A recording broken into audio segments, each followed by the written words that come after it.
Dr. Sarah Chun adjusted her thick-rimmed glasses for the 15th time in 10 minutes, a nervous habit that had intensified since her latest research breakthrough. Her cluttered laboratory at Northwestern University looked like a tornado had hit a Radio Shack circuit boards scattered across every surface, empty coffee cups forming precarious towers, and whiteboards covered in equations that would make most physicists weep. But this controlled chaos was exactly how Sarah's mind worked best. Coffee, feed Schrödinger, publish paper, grocery store, did I turn off the stove? She muttered, fingers flying across her keyboard as she documented her latest consciousness. Mapping experiment. The neural pattern amplification device hummed quietly in the corner, its LED display showing brain-wave patterns that defied conventional understanding. 20-3 light-years away, aboard the crystalline command vessel Dominion, Nexus Prime studied the holographic display of Earth with calculating precision. The Scion Collective had perfected the art of planetary conquest through mental domination, a process so elegant it barely qualified as war. They simply found the most brilliant minds on each world, established psychic control, and let their new puppets do the work of subjugation. This one appears optimal, Nexus Prime announced to the assembled Council of Minds. His telepathic voice resonated through the shared consciousness of his species, a harmonious blend of thought and purpose that had remained unchanged for millennia. Dr. Sarah Chun, high intelligence quotient, isolated social patterns, dedicated to consciousness research. The irony is aesthetically pleasing. The hologram zoomed in on Sarah's laboratory. To the Scions, her scattered workspace suggested a disorganized mind perfect for their purposes. Disorganized minds were easier to restructure, to impose their rigid patterns of thought upon. They had conquered the geometric perfection of the tetrahedron worlds, the hive mind efficiency of the Zephyrian Collective, and the militaristic discipline of the Cortan Empire.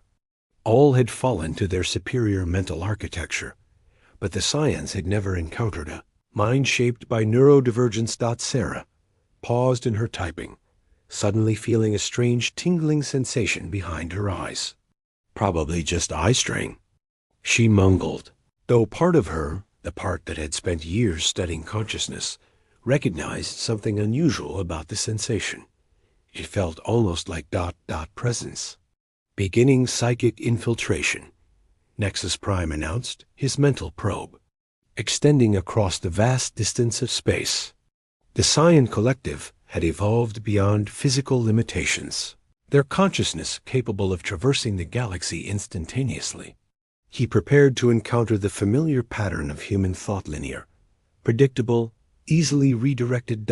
Instead, what hit him was pure, unfiltered chaos.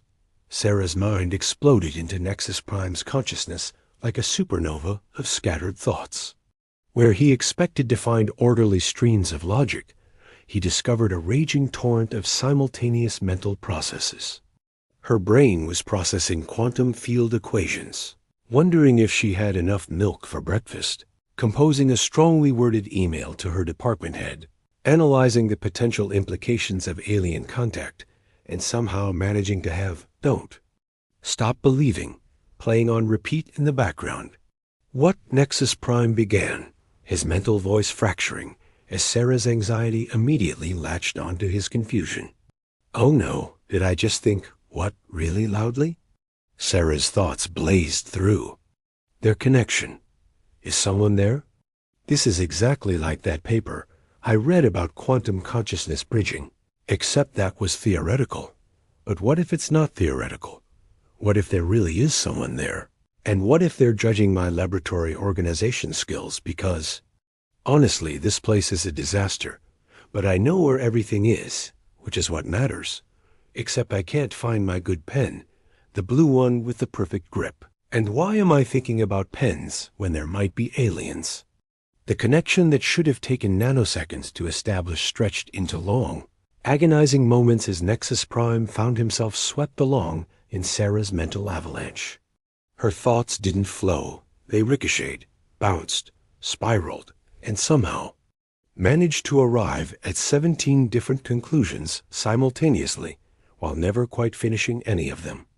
On Earth, Sarah sat bolt upright in her chair, her heart racing. "Okay," she said aloud to her empty lab.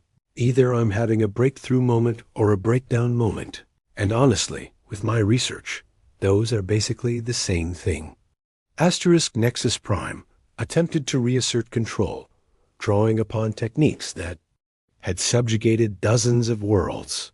He projected his species' mental framework, the rigid, hierarchical structure that had defined Scion consciousness for eons. Order, logic, purpose, each thought in its designated place, each emotion carefully regulated. Sarah's mind looked at this framework, went, "Oh, that's interesting," and promptly began deconstructing it. "So you're like a super-organized consciousness." Her thoughts bubbled through their connection. "That's fascinating. How do you handle creative leaps? What about intuition? Oh, and what's your stance on executive dysfunction? Because I have a DHD. And let me tell you, trying to organize thoughts is like trying to herd cats. Except the cats are on fire, and also they're actually quantum particles that exist in multiple states simultaneously." The carefully constructed mental barriers that Nexus Prime had erected began to crack under the assault of Sarah's rapid-fire analysis. She wasn't trying to fight him, she was trying to understand him, which was somehow infinitely worse. "Your neural pathways are incredibly efficient," Sarah continued, her mind leaping between observations like a pinball in a machine built by caffeinated physicists. "But they're also kind of rigid? Like, what happens when you encounter a problem that doesn't fit your existing framework? Do you just expand the framework? Or do you have like a separate chaos processing department?" "Because I am basically all chaos processing department with a tiny filing cabinet in the corner that sometimes remembers to pay bills." On the Dominion, the assembled council of minds watched in growing alarm as their leader's mental signature began to ... waver. Nexus Prime's thoughts, normally a pristine stream of organized purpose, were developing what could only be described as static. "Status report," demanded Subprime Vertitia, her mental voice sharp with concern.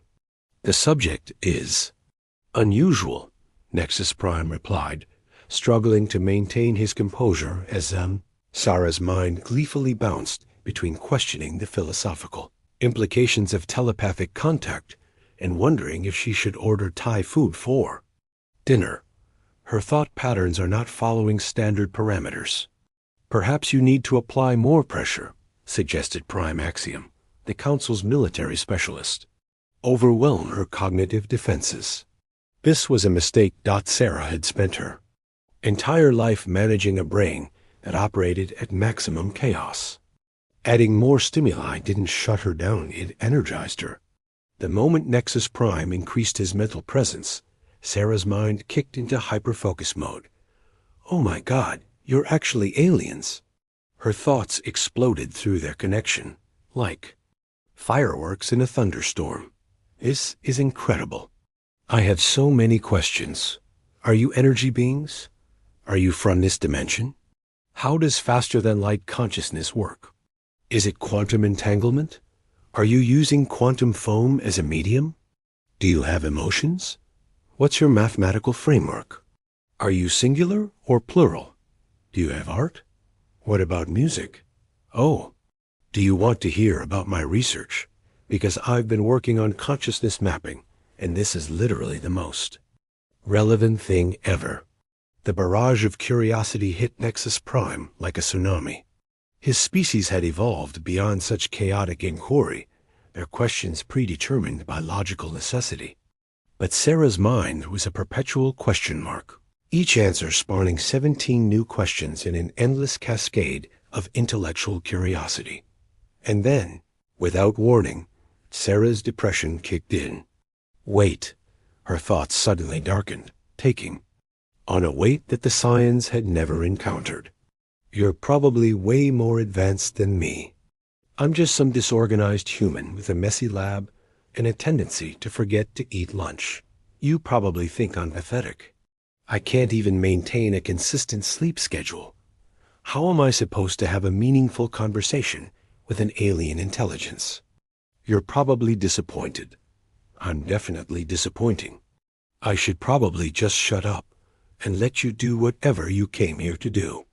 The abrupt shift from manic curiosity to profound self-doubt created a whiplash effect in Nexus Prime's consciousness.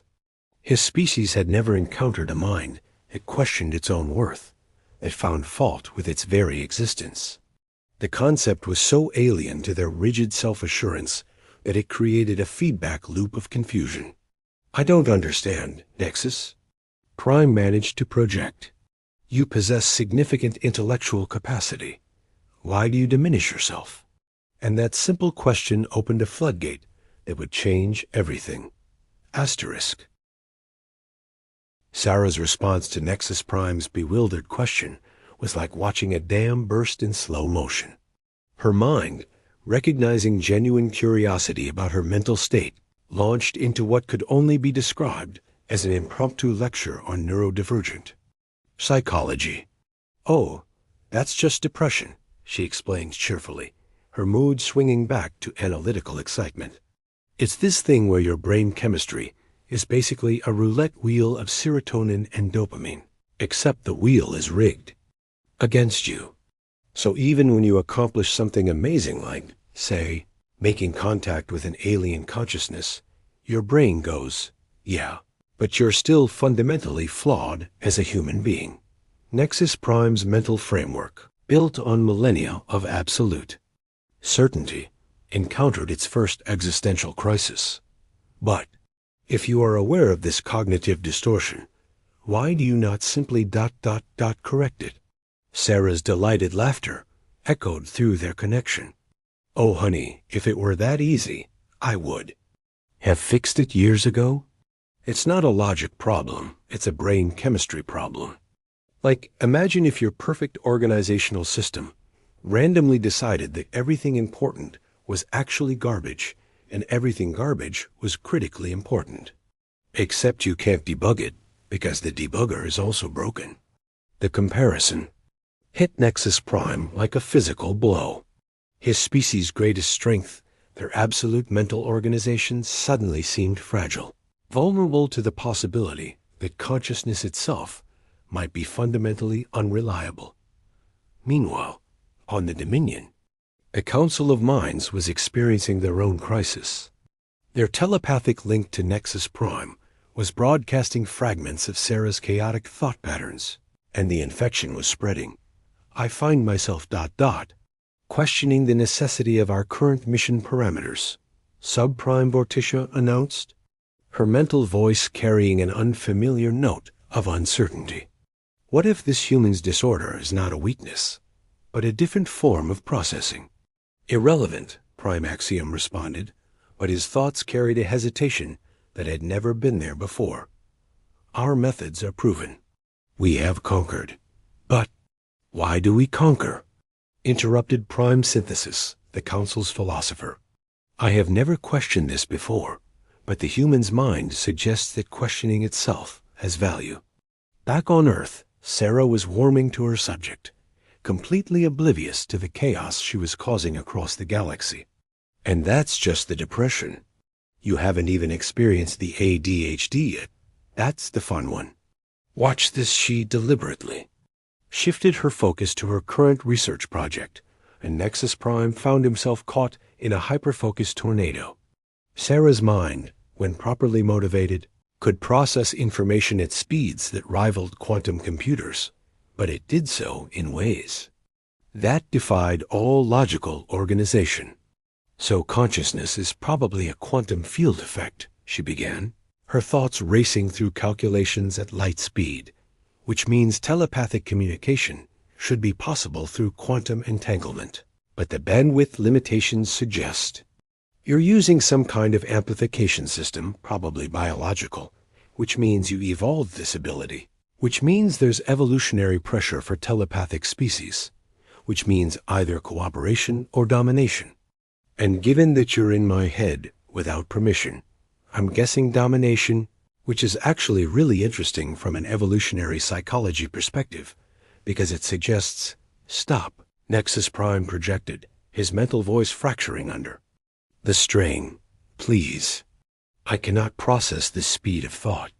Sarah's mind immediately slammed on the brakes, flooding with concern. Oh no, I'm overwhelming you, aren't I? I'm sorry. I do this to people all the time. My ex-boyfriend used to say talking to me was like trying to drink from a fire hose. I should probably warn you that I'm also about to feel really bad about overwhelming you, which will trigger my rejection sensitivity dysphoria, which is basically emotional hemophilia. And there it was. The moment that broke the Scion Collective's perfect mental harmony. Sarah's genuine distress at potentially hurting someone, even an alien invader, created an empathic response that the Scions had never experienced. Her mind, despite its chaos, carried a fundamental kindness that their rigid structure had never allowed for. Nexus Prime felt something unprecedented. Compassion. Not the calculated decision-making of his species, but raw, irrational care for another being's well-being. And through their telepathic link, that feeling spread like wildfire through the Scion Collective. What is happening to us? Prime Axiom demanded, his mental voice now carrying emotional undertones that violated every principle of Scion existence. I believe, Subprime Vorticia said slowly, we are learning to feel. The Scion Collective's perfectly ordered civilization began to unravel with remarkable speed. Across their vast network of telepathically linked minds, the infection of human neurodivergence spread like a virus made of pure curiosity and emotional chaos. On the crystalline world of Scion Prime, the Grand Assembly, a gathering of 10,000 minds that had maintained perfect synchronization for millennia, suddenly erupted into individual thought patterns. For the first time in their evolutionary history, Scions began to disagree with each other. Perhaps conquest is not the most efficient path to galactic harmony, suggested one newly independent voice. But what if the species we conquer actually enjoy being conquered? Worried another, anxiety creeping into their mental tone for the first time. Does anyone else suddenly feel like we should apologize to the tetrahedron worlds? Asked a third, experiencing what humans would recognize as guilt. Back on Earth, Sarah remained blissfully unaware that she had accidentally triggered the first existential crisis in Scion history. She was too busy trying to make her new alien friend feel better about their apparent mental breakdown. Hey, it's okay, she projected soothingly through their connection. Mental overwhelm is totally normal. I have like 3 different coping mechanisms for this exact situation. First, we're going to try grounding techniques. Can you tell me 5 things you can sense right now? Nexus Prime, clinging to the remnants of his sanity, attempted to comply. I can sense the electromagnetic field of our ship, the crystalline resonance of our hull, the thoughts of my ... Oh no, the thoughts of my council are. They're all different now. Different how? Sarah asked, her scientific curiosity overriding her concern. They single quotes questioning, wondering, feeling uncertain about our purpose. This is catastrophic. We are a collective consciousness. We think as one. We have always thought as one. Sarah's mind latched onto this information like a dog with a particularly interesting stick. Wait, you're a hive mind? That's incredible, but also kind of terrifying from an individual autonomy perspective. What happens if someone wants to think differently? What if someone has a weird creative idea? What if someone just wants to sit quietly and think about, I don't know, the sound of rain? The concept of individual preference within a collective consciousness was so foreign to Nexus Prime that it created a cognitive divide he couldn't bridge. His mind, stretched between Sarah's chaotic individuality and his species' rigid unity, began to fragment. I think I would like to hear the sound of rain, he admitted, the words feeling like rebellion against everything he had ever been. On the Dominion, the Council of Minds was experiencing their own crisis of individual identity. Subprime Vorticia had become fascinated with the concept of creative expression and was attempting to compose what humans might recognize as poetry badly. Prime Axiom was having an anxiety attack about whether their military campaigns had been ethical. Prime Synthesis was questioning whether their philosophy had been too narrow and was considering taking up gardening. We need to contain this contamination, declared Prime Continuity, one of the few council members still maintaining their original mental framework. The human's disorder is spreading through our network. We must sever the connection. But what? If we don't want to? Asked Prime Synthesis, his new individuality asserting itself. What if this disorder is actually a form of mental evolution? The debate that followed was the first argument in Scion history. Voices raised in individual disagreement, minds clashing with personal opinions, thoughts colliding in beautiful, chaotic dysfunction. It was everything their species had evolved to avoid, and it was surprisingly enjoyable. Meanwhile, Sarah had moved on to her next coping mechanism. Okay, grounding didn't work, so let's try the cognitive reframing technique. Instead of thinking, my species is falling apart, try thinking my species is experiencing growth and change. See? Same situation, different perspective. But change is chaos, Nexus Prime protested weakly. Chaos is inefficient. We have spent millennia perfecting our mental harmony. Sure, but perfect harmony is also kind of boring, Sarah pointed out. Like, imagine if every song was just one note played forever. Technically perfect, but not very interesting. Music needs dissonance to be beautiful. Maybe consciousness is the same way? This comparison broke something fundamental in Nexus Primes. Worldview? Music? Beauty? His species had eliminated such frivolous concepts in favor of pure efficiency. But now, experiencing Sarah's chaotic mind, he began to understand that efficiency might not be the highest goal of consciousness. I think, he said slowly, his mental voice carrying new harmonics of uncertainty and wonder, I would like to learn about music. And with that simple statement, the Scion Collective's age of conquest came to an end. Not with warfare or negotiation, but with the gentle dissolution of absolute certainty into the beautiful chaos of individual thought. Oh my God, yes. Sarah's excitement blazed through their connection. I have so many playlists I can share with you. Do you like classical? Jazz? What about prog rock? Actually, you should probably start with something simple. How do you feel about the Beatles? As Here Comes the Sun began playing in Nexus Prime's mind for the first time, the Scion Collective took its first tentative steps toward becoming something new, something wonderfully, chaotically individual. 6 months after first contact, Dr. Sarah Chun's laboratory had been relocated to a specially constructed facility in the Nevada desert. The building was a bizarre fusion of human practicality and Scion crystalline architecture, a gleaming, geometric structure that somehow managed to look both perfectly ordered and completely chaotic, much like Sarah herself. So, how are we feeling? About individual identity today? Sarah asked, addressing the shimmering holographic projection of what had once been Nexus Prime. He had chosen a new name. Harmony and his mental signature now carried the distinctive static of someone learning to think independently. Terrifying and exhilarating, Harmony replied, his telepathic voice carrying emotional undertones that would have been impossible in his previous existence. I composed a poem yesterday. It was terrible, but it was mine. Sarah beamed with pride. That's amazing. The first poems are always terrible. I once wrote a haiku about quantum mechanics that was so bad it physically hurt to read. But it was my terrible haiku, and that's what mattered. Around them, the facility buzzed with activity. What had started as an accidental therapeutic intervention had evolved into something unprecedented, the galaxy's first interspecies mental health program.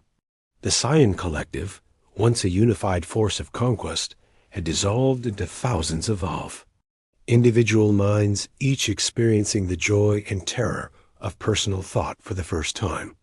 Dr. Chun called out Dr. Martinez, Sarah's newly assigned partner in what the media had dubbed cosmic therapy. The delegation from the tetrahedron, Worlds, is here for their session. Sarah looked up from her notes, her ADHD immediately latching on to the new stimulus. Oh, right. The geometrically perfect species that's been experiencing existential dread since learning about chaos theory. Are they still insisting that their emotional distress is mathematically impossible? They've progressed to accepting that. Impossibility might be possible, Dr. Martinez replied with a grin. It's progress. The success of the Scion Rehabilitation Program had spread throughout the galaxy with remarkable speed. Species that had been conquered by the collective were, initially suspicious of their former oppressors, sudden change of heart. But when it became clear that the Scions were genuinely experiencing emotional growth, complete with anxiety attacks, creative blocks, and the occasional existential crisis, the galactic community had embraced them with surprising warmth. You know what I find most fascinating? Sarah mused, settling into her favorite chair, a crystalline formation that somehow perfectly supported her fidgeting habits. Every species we've worked with has their own version of neurodivergence. The Zephyrians have a whole subset of their population that thinks in colors instead of concepts. The Cortan Empire has individuals who experience time non-linearly. Even the perfectly logical Vulcans, tetrahedrons, have members who feel emotions in geometric patterns. Harmony's projection shifted, his form flickering as he processed this observation. You're suggesting that what we consider disorders are actually variations in consciousness? Not just variations, Sarah said, her excitement building as she hit her stride. Advantages. The Zephyrian color thinkers are incredible artists. The Cortan time experiencers are natural prophets. Your former collective's rigid thinking made you amazing at organization, but your new individual chaos makes you brilliant at innovation. The door chimed, and a small procession of geometric beings entered. The tetrahedron delegation looked exactly like their name suggested, perfect four-sided pyramids that glided rather than walked. Their leader, a being who had chosen the name, Angle, approached Sarah's desk with mathematical precision. Dr. Chun, Angle said, their voice carrying the harmonic perfection of pure mathematics. We have experienced what you humans call feelings about our former relationship with the Scion Collective. The calculations suggest we should be angry, but the emotional data indicates we are grateful? Sarah nodded sympathetically. Complicated. Feelings are totally normal. It's okay to feel multiple things at once. Actually, it's more than okay. It's human. Well, sentient. You know what I mean. We do not know what you mean, Angle replied, but we are learning to accept that not knowing is acceptable. This is extremely disturbing and wonderful. As the therapy session began, Sarah reflected on the strange turn her life had taken. She had started as a struggling neuroscientist with a chaotic mind and a tendency to overthink everything. Now she was the galaxy's leading expert on consciousness diversity, helping entire species learn to embrace their mental differences. The irony wasn't lost on her. The traits that had made her feel broken in human society, her ADHD, her anxiety, her tendency to question everything, had become her greatest strengths in interspecies relations. Her chaotic mind could relate to any form of consciousness, no matter how alien. Dr. Chun, Harmony said as the session concluded, I wanted to thank you, not just for helping us discover individual thought, but for showing us that broken doesn't mean worthless. Sarah smiled, feeling the familiar warmth of dopamine flooding her system. We're not broken, Harmony. We're just different. And different is exactly what the universe needs. As the tetrahedron delegation filed out, discussing their feelings with mathematical precision, Sarah pulled up her schedule for the next day. 3 more species were coming for consultation, including a group of energy beings who had apparently developed what could only be described as existential ADHD. Just another day at the office, she murmured to herself, already looking forward to the beautiful chaos of tomorrow's sessions. Outside her window, the desert sky was filled with ships from across the galaxy, former enemies, now working together. United not by conquest, but by the simple recognition that every mind, no matter how different, had valued it wasn't the future anyone had predicted, but it was exactly the future the universe needed.